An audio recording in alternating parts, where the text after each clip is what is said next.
Welcome to Raising Happy and Thriving Gifted Kids, a daily podcast where you get relatable stories, interesting lessons, and practical tips to help your kids thrive and be happy while enjoying your own life even more. One of the most interesting distinctions I've ever come across in guiding kids and guiding especially gifted or smart kids is the different types of perfectionism. We talked a little while ago about how giftedness can also be described as a bunch of being traits, the way they are being. And one of the traits that often brought up is perfectionism or fear of failure. This has to do with the fact that a lot of gifted kids are very kind of sensory acute, so they can see a lot of difference, they can process a lot of information, but their skill level often doesn't match their ability to judge how well something is done. Like when a 2-year-old comes up with, 3 lines on a drawing and says, look, this is great, it's a horse. Then it lacks the ability to see that it's not actually a horse. It's just a couple of lines. But, so he's pretty happy with himself because he apparently in his mind sees a horse. But what if you're smart enough to see that it's clearly not a horse in the way that the horse is in your head, but at the same time, you don't have the physical skill level and the motor skill level to be able to draw the proper drawing, then you might get stuck. And some kids end up with a fear of failure or perfectionism.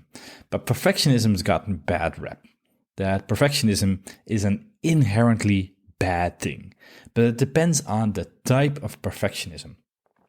I don't know where I learned it, but I heard the distinction between healthy and unhealthy perfectionism. If you know where I got it from, please, send me a DM or respond to a post somewhere, because I'd love to get the source on this and share it with you as well. So what the difference is between unhealthy and healthy perfectionism is 2 different things. Question 1, does it make you perform better? And question 2, does it add to your well-being? If both the answers are yes, then it's healthy perfectionism. If one or both of the answers is no, then it's unhealthy perfectionism. So if I'm trying to do something and, the script in my head, we were talking about yesterday, right? About the kind of like the thoughts that people have and the processes and recipes. If my recipe is causing me to perform worse, so I want to learn how to code, and now my judgment of my skill is actually inhibiting me from learning how to get better at it, then it's not actually helping my performance. If, I'm trying to start a race and I get an anxiety and a panic attack, then I'm not getting better performance. So by definition, it's like ineffective at least and unhealthy probably. The second question is it healthy? Because sometimes, the pressure, the internal pressure, might actually make me score better. It might actually make me run faster or work harder or longer. But then the question is, does it add to my happiness and well-being? Because if I'm burning myself up, if I'm pretty much being my own fear master, if I'm standing behind myself with a whip, whipping myself into shape, and basically all that's moving me forward is fear of failure, fear of rejection, fear of punishment or stuff like that, then it's also not happy or a healthy perfectionism. And both will work on each other, because if it's unhealthy because you're not really doing it in a healthy way, in a mentally healthy way, you're not going to sustain the performance. So in the long run, the performance is going to get worse. And, if it's actually making your performance work worse, then it's not going to make you happier either.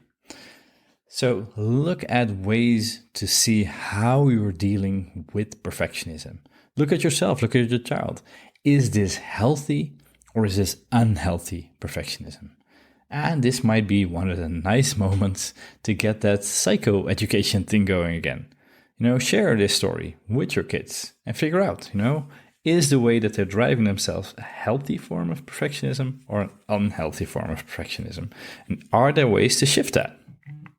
If you liked this episode of Raising Happy and Thriving Kids, don't forget to subscribe to the podcast in your favorite podcast software.